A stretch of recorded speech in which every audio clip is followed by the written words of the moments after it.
Today I would like to show you phaco emulsification in a hard mature cataract. So after giving anesthesia, uh, local anesthesia, I have made a phaco main port with the 2.8 knife, and now I am injecting blue dye to stain the anterior capsule. Make sure you put a bubble before the dye to avoid contact with endothelium. And now I have washed the dye. Now I am putting viscoelastic to deepen the anterior chamber, and then I'll start the capsulorhexis.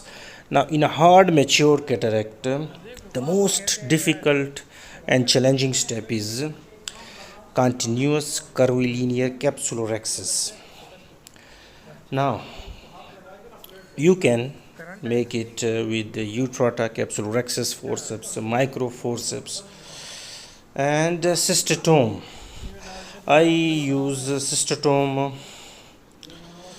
So here when I gave a nick, there was a positive pressure, intracapsular pressure, and the nick extended. So I came out, I put viscoelastic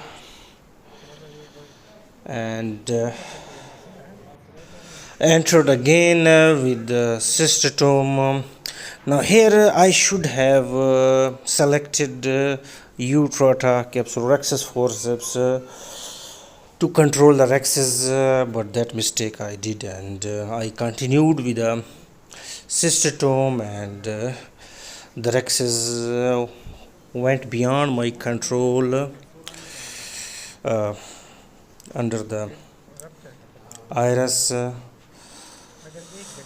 So I have to give multiple nicks. I performed a can opener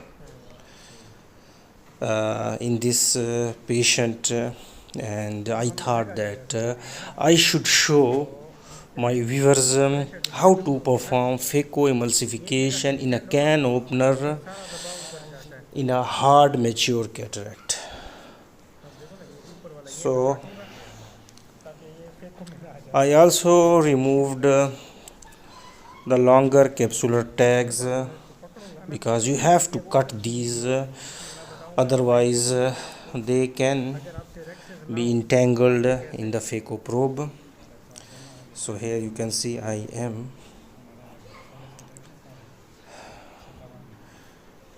cutting these elongated capsular tags with the help of cystotome. Now if there is a single radial cut, then when you perform phaco emulsification, there are higher chances of extending that single tear, that it can go to the equator and then cause posterior capsular rent. But if you perform multiple cane opener radial cuts, then the intracapsular pressure is divided, and here you can see.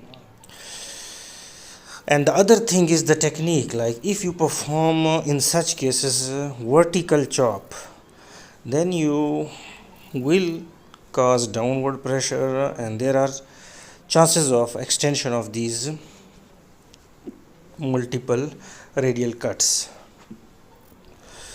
But if you perform my technique of tilt, elevate, and horizontal chop, then there is no extra pressure on the zonules as well as on the capsule. And I have performed phaco emulsification in all kind of cataracts with can opener. So to some viewers it will look very dangerous. Phaco emulsification but I was totally in control, and it was also in the iris plane. So whenever the anterior chamber gets shallow and the viscoelastic is less, come out of the anterior chamber, put viscoelastic. In such hard cases, you should use as much viscoelastic as possible.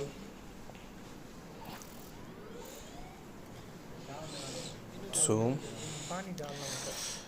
in this case, my Phaco settings are Phaco power 70, 350 vacuum, and 25 flow rate. So you can see that slowly and gradually I have emulsified this hard cataract in a can opener capsulorhexis.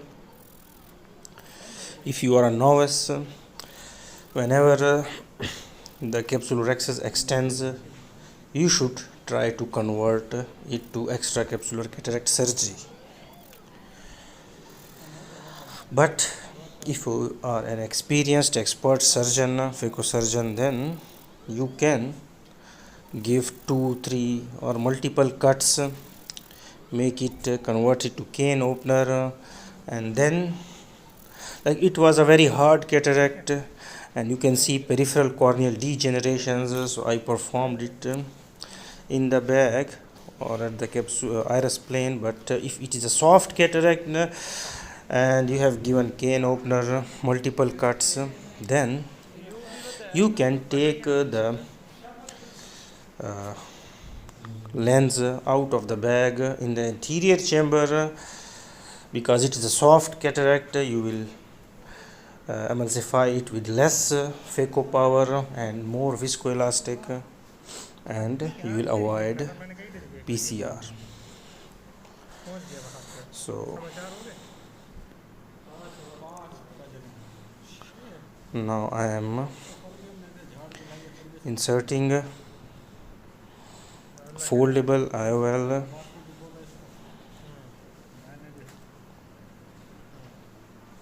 So that's how we performed phaco emulsification in a hard mature cataract in an Argentinian flag like situation with a can opener capsulotomy. And you can see that the end result, the IOL is in place. Thank you very much.